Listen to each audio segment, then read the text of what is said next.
Is the Polymer 80 PFC9 really a good combat pistol?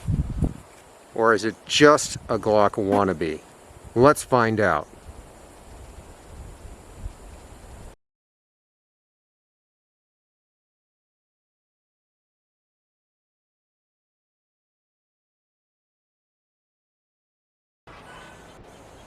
Hi everybody, welcome back to the LocaCarnivore channel. We're so glad you could join us again.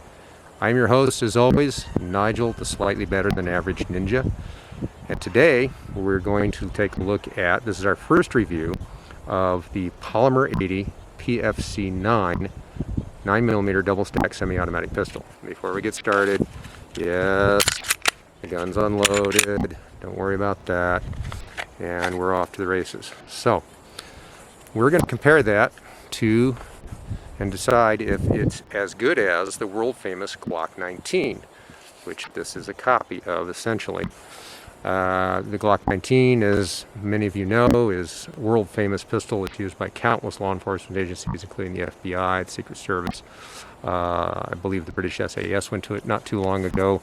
The British Army are transitioning to the Glock 17. Its bigger brother, is my understanding, and they already have that online service at this point. I haven't checked that.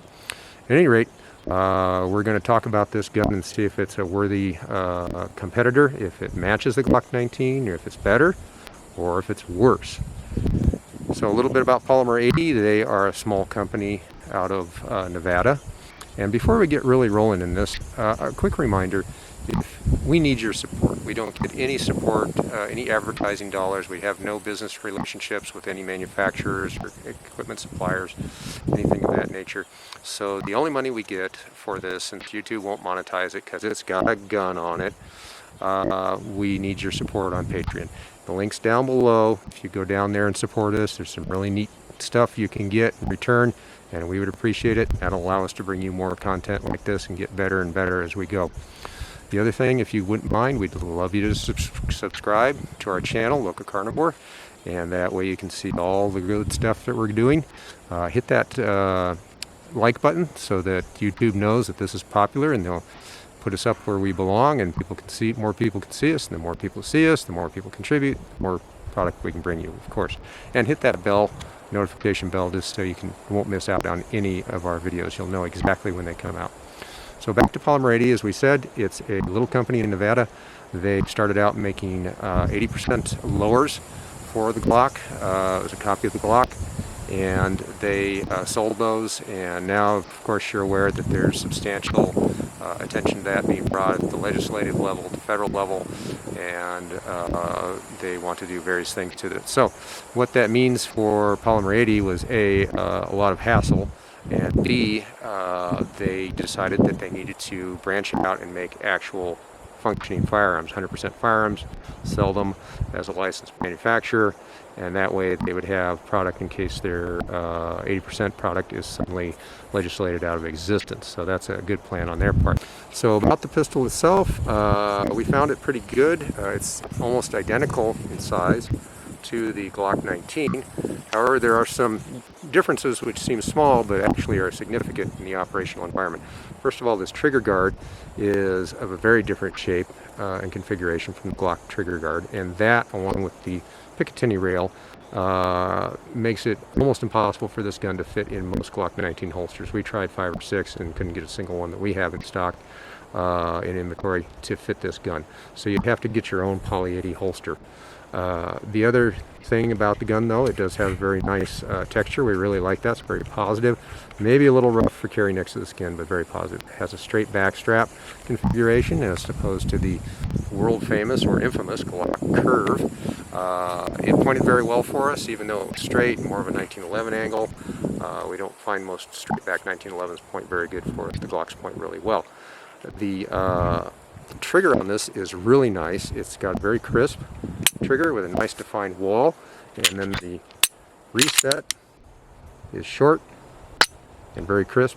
Nice flat face on the trigger, so we like that. The sight's not so much. It's got this simple white dot on the front and no dots on the back sight, which it makes it difficult to precisely line it. You can pick up the front blade in fast shooting reasonably well, but we would like to see a high vis color like the bright yellow and maybe the white bucket that you get from the on the Springfield Hellcat. Those are excellent sights. We wish they'd have those serrations front and back, as everybody does nowadays, while you're putting your hand by the muzzle to suppress check a gun. I have no idea, but people are doing it, so fashion is what it is. At any rate, for the rest of us, you can put it back here where it belongs and it's nice and safe. The magazine, though, we found to be a bit problematic. They come with two 15-round magazines, reportedly 15-round magazines. When you compare it directly to a Glock mag, you find that the steel is a little thinner. The whole mag just feels a little less quality than the actual Glock mag. Glock mags will fit. These will fit in a Glock. Why you put this in a Glock, I don't know. But the Glock mags will fit and run. We ran it with both the Glock mag and the factory mag. We found the big problem with the factory mag is it only takes 14 rounds. No matter how hard we tried, no matter how many threatening words we used, or loading tools, or whatever, we were tempted to go to a big hammer. Couldn't get that 15th round in here, and that's a little annoying because you're paying for 15-round mags, and instead you're getting only a 14-round mag. Yeah, what's around 1 round? Well, as far as I've ever been aware, anybody I've ever talked to who's been in an actual gunfight has never complained about having too much ammo on the gun when it happened. So that extra round could make a big difference. So we're going to show you out at the range here pretty quick what we did with the gun and show you how it functioned for us on its first outing. Welcome to our initial shoot right out of the box, Polymer 80 PFC9. It's essentially a Glock 19, but it's not a Glock. And today we're going to be using Federal American Eagle 124 grain 9mm full metal jacket ammo.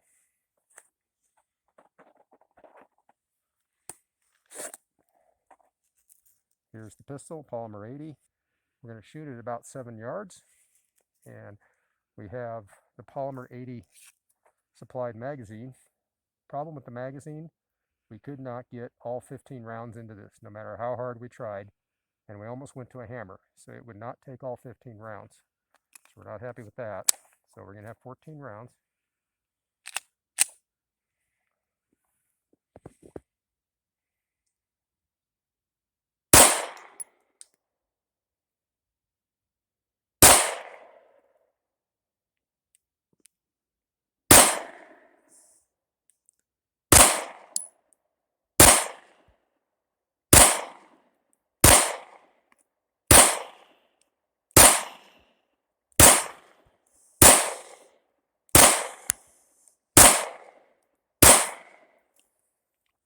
All 14, no problems. And since we couldn't get that Polymer 80 magazine to work right, we brought along we're filled up, we brought a Glock 9mm magazine from the Glock 19. Gonna try that. It got all 15 rounds.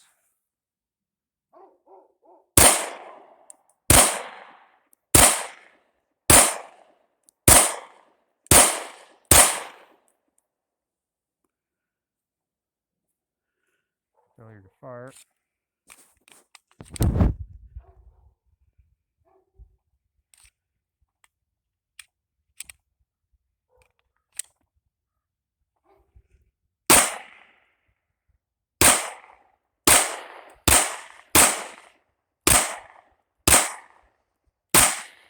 This is the results. This is 29 rounds downrange, about 7 yards. Not the best accuracy. A couple flyers way up here. That was not Nigel, our slightly above average ninja who was doing the shooting.